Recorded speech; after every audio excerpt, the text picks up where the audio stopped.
Акылдуу шаар инвестициялык долбоору боюнча милдеттемелердин аткарылбагандыгына байланыштуу өкмөт келишимден баш тартты. Буга себеп тараптар бир катар техникалык маселелер боюнча макулдашууга келген эмес. Ал арада айрым милдеттемелерди кытайлык компания аткарган жок деген негизде долбоорду өкмөт өз ишке ашырарын билдирди. Убакыт бул долбоор боюнча көп өтүп кетти жана ошо белгиленген убакыттын ичинде инвесторлор тиешелүү техникалык документацияны бизге бере алган жок. Бул долбоордон чыгуу эч кандай юридикалык жана финансылык бир чыгымдарга алып барбайт.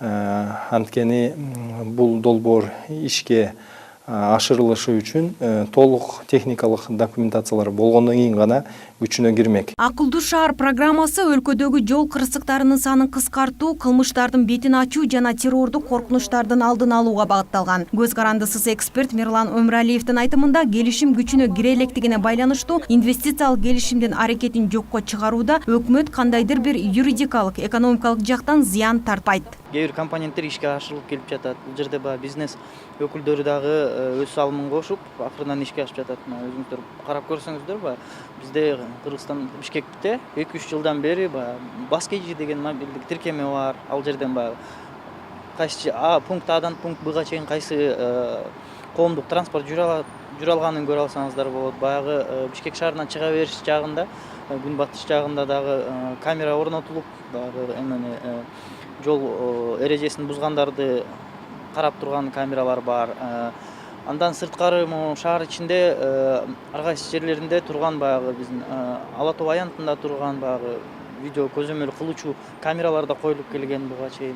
Ага ылайык Huawei So Ltd компаниялары дээрлик $60 миллион инвестиция салып аталган долбоорду ишке ашырмак. Эми бул каражатты Кыргызстан эл аралык донорлордун жардамы аркылуу жана Дүйнөлүк банк бере турган $25 миллион үмүт артууда. Экономикалык серепчи Искендер Шаршеевдин баамында, эгерде долбоордо жергиликтүү адистер иш алып барышса, буга чейин көрсөтүлгөн сумма тескерисинче азыраак болушу мүмкүн. Анткени менен буга туура менеджмент талап кылынат. Долбоорду ишке ашыруу үчүн акча каражат ушул эл аралык донорлор жардам берип атпайбы? Дүйнөлүк банк ушул 25 миллион долларга чейин бөлүп беребиз деген.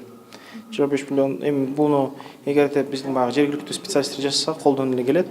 Жакшы башкаруу керек аларга. Эгер жергиликтүү специалисттер жасаганда, аны ошол суммадан ашпайт да. Ал эми Байланыш операторлор ассоциациясынын директору Айбек Күренкиев өкмөттүн жаңы доорго 40 кадам программасы кандай гана учур болбосун ишке ашаарына ишенет. Ал белгилегендей, өлкө кызыкчылыгын эске алганда чет элдик инвесторлордун келип иштешинин айрым кооптуу жактары бар экендигин белгилейт. Инвесторлор келип туруп эле ошону өнүктүргөнгө мындай мүмкүнчүлүк бар. Анан кийин негизи мындай көп рисктер бар да ушул проект боюнча.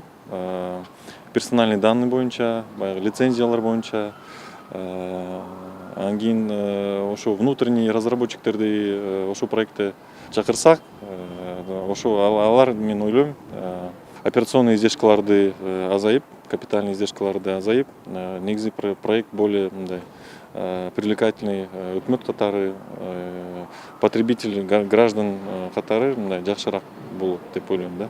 Өкмөт өткөн жылы мамлекетти жогорку технология аркылуу өнүктүрүүнү караган Таза коом улуттук программасын жарыялап, анын алкагында акылдуу шаар долбоорун ишке ашырарын жарыялаган. Анын негизинде Бишкек жана Ош шаарларында, Бишкек, Чолпон Ата жана Борбор каладагы Манас эл аралык аба майданынын жолдоруна видео көзөмөл орнотулмак. Сүйүнат Агаева, Азат Муратбеков, Пирамида.